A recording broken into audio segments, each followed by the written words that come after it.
Now, I usually only cover the Browns on this show or AFC North, NFL related things. The only time I usually talk about college football is when we're talking about the draft. But something happened this weekend that I felt the need to want to say my 2 cents on really quick. Now, this has to do with Ohio State losing for the fourth time against Michigan in the conversation around Ryan Day. Now I'll start by saying this. I am not going to sit here and pretend like I'm an Ohio State fan. I have not rooted for Ohio State since I was in my second year of college. Like, true story. Jim Tressel became the president of Youngstown State. That's where I graduated school from. And he used to drive around in the golf cart. And if he saw you at Youngstown State wearing any other college's material, he would stop that golf cart, get out the golf cart, walk straight up to you, and he is the most intimidating 5'6" man you ever meet in your life, with the sweater vest on and everything, and ask you if you go to that university. And one day I was wearing an Ohio State shirt, not shirt, it was a hoodie, and Tressel parked that golf cart, walked straight up to me and asked, what school do I go to? And I said, Youngstown. He said, well, then you don't need to ever be wearing that, right? So he got me off. You know, given that Tressel was the main reason I liked Ohio State, right? Like, I grew up in the Glenville, Ohio State era where they had a bunch of dudes from Cleveland on the roster. And that's kind of the Ohio State that I fell in love with as a kid. Once Tressel was gone, and then on top of that, Tressel himself told me I couldn't wear Ohio State gear, that was enough for me to not root for Ohio State. So one thing about this picture I just slid in here, because I think it needs explanation. This was at the state capitol in Columbus. We were doing something to kind of lobby for Youngstown State to get more money from the state or something like that. So I was there with Jim Tressel and other school employees. And I don't know who this man is to the left of me, right? I know that's Tressel obviously standing up, but this man boxed me out to get in this frame with Tressel. Look how uncomfortable I am. That man just kind of I was in shock. But that's why I look so uncomfortable in that photo. Again. So I don't do this, right? I'm not an Ohio State fan. I'm not somebody who's a buck nut or nothing like that. I have been pretty neutral on Ohio State. What I am not also is a Michigan fan. I just do not like Michigan. I don't like Michigan fans. I don't like the whole get down of the university. So I tend to think that I am looking at this situation without the rose-colored glasses of fandom being surrounded by me. Now, a lot of conversation about this game goes about what happened after it, what happened during it, what's going to happen with Ryan Day before it. One, it is wild to me that a coach at Ohio State could lose 4 times against Michigan, and the last time against a barely above water 6-5 Michigan squad that was without 2 of their 3 best players. And people are actively defending that coach's job. Like, that is so abnormal for me to hear. Now, part of this is because this is the first time a generation of Ohio State fans has been on the losing side of the Ohio State-Michigan rivalry. For most of my life, Ohio State had dominated this rivalry to the point to where, you know, we were doing that thing when you dominate a rivalry where you're like kind of halfway joke that you wish Michigan could be competitive again. Like, the Urban Meyer era was devious to this Ohio State-Michigan rivalry to a lot of people. So this is some first people's experience with this rivalry being real on their end, right? The consequences of this rivalry being real. And I think a lot of people don't know how to react to that. Other things that explain this is that college football has legitimately changed. right? Like, this is not the end of Ohio State's season. If this were the 90s, if this were the early 2000s, this would have killed Ohio State's season, because either this means Ohio State has no chance to be the number one ranked team at the end of the year, which means they cannot win a national championship, or this means that Ohio State cannot win the Big Ten, so they could not get to the Rose Bowl in order to make the argument that they should be the number one ranked team in the country at the end of the year. Or in the BCS era, it would mean that Ohio State is completely out of the number one and number two team in the country conversation, especially since they can't win the Big Ten anymore. So that, to me, does change things, right? The fact that their season is not over, even though they're not going to win the Big Ten, they're not going to play in the Big Ten championship, they're still going to likely get an at-large bid in the playoffs, and they'll have a chance to redeem their season in that manner. So that means that the Ohio State-Michigan game, and losing this Ohio State-Michigan game, to some people, based on like the pure way that it works out, just doesn't matter as much to them. I think that's a hard transition for a lot of folks. For me personally, like I don't think you should be able to lose to your rival for a number of reasons in college football 4 times in a row. Like, no matter if it's Ohio State, Michigan, if it's Alabama, Auburn, because how you play against your rival, to me, says a lot about how you prepare for big games, right? Like, because your rival is your biggest game. Like, you have a countdown clock in your locker room for this game all year. And how I've seen Ryan Day in this rivalry come out flat far too many times. And honestly, it seems like he has a worse time preparing these guys at home. Like, this game right here, Ohio State, Michigan, this year, after losing this many times, after being the last chance that a lot of these dudes had to win this game, and for them to come out and play as flat and as bad as they did, I mean, that can't be a good sign for what this team is going to look like in the playoffs. Now, who knows? Ohio State might make a run. They're a talented enough team to make a run, and the college football playoff is wide open. I understand the argument for not firing him right now, but people acting like firing him ain't on the table is kind of crazy to me. Another thing that happened at this game was that there was a fight at the end of the game, a fight that ended in, unfortunately, players from both teams somehow being pepper sprayed, because I think one of the security guards or police officers panicked during the middle of the fight, spray some pepper spray in both people's eyes, and made this thing more of an international incident than it really needed to be. But anyways, there was a fight here, right?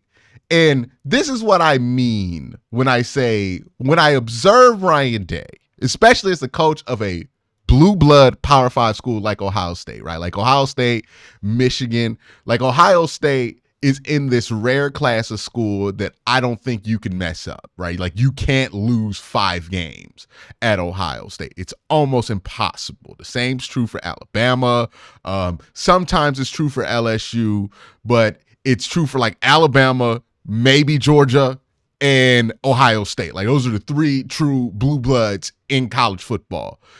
So like, I don't really care what a coach's overall record is at that school. It's always going to be a really good record.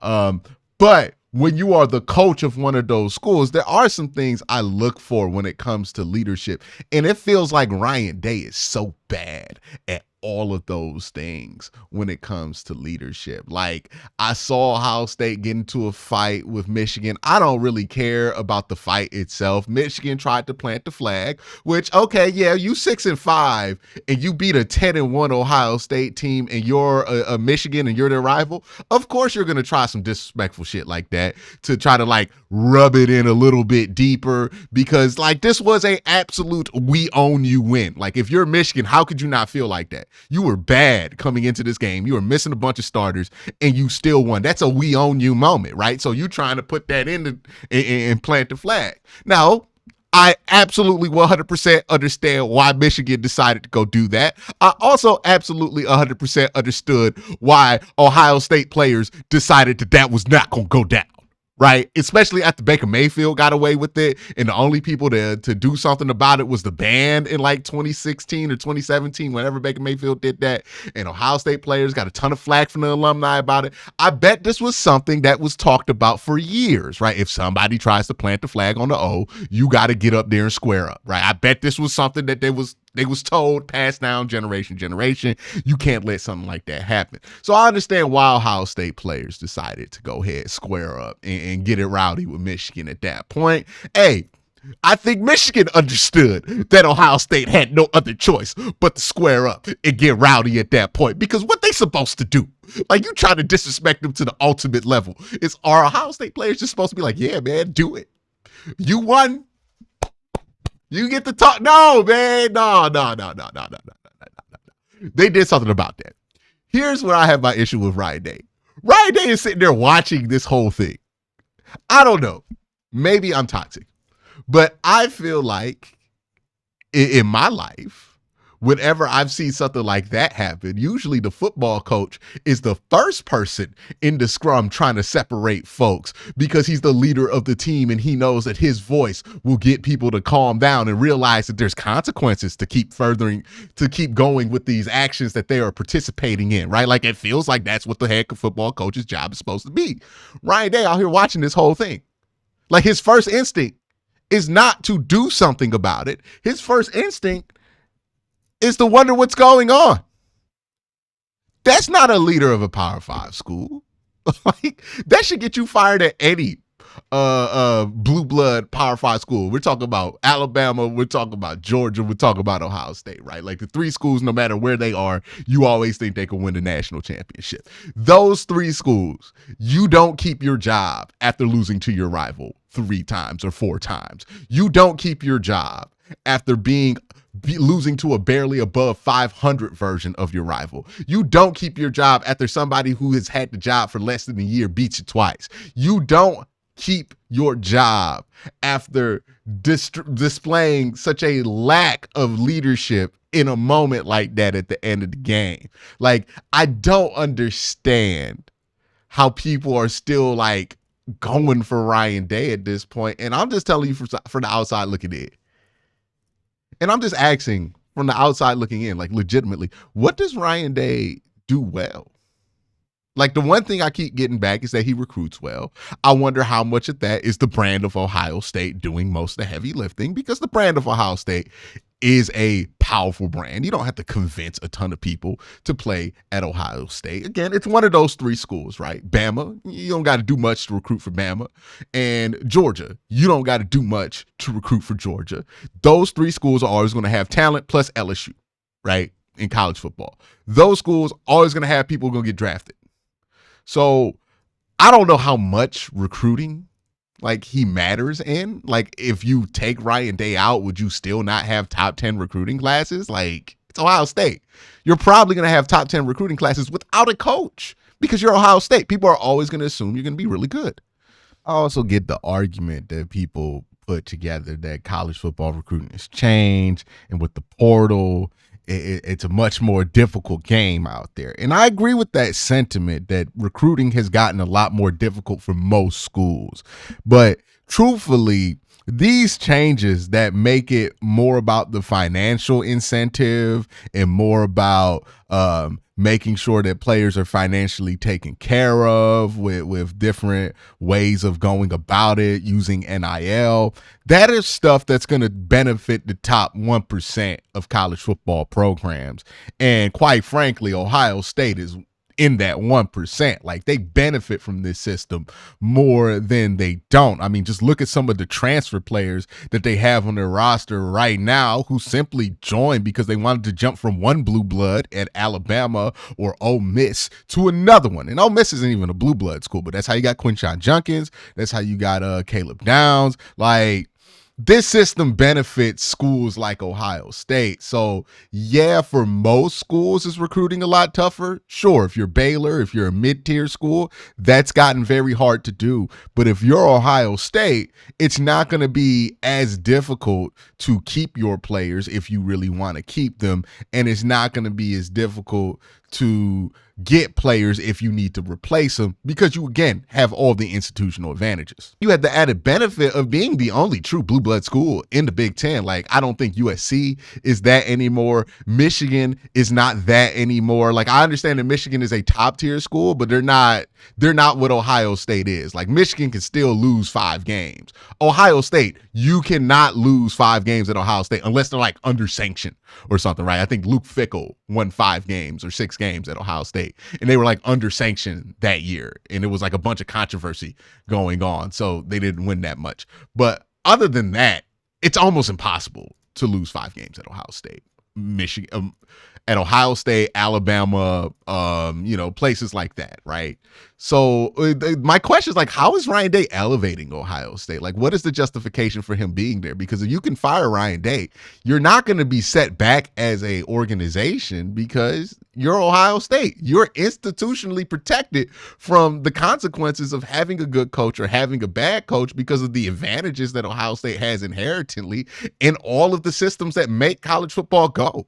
Like, they're one of the biggest institutions. They're the biggest northern institution in all of college football. Like, they're just going to always be good. They're Ohio State. They're that big of a brand.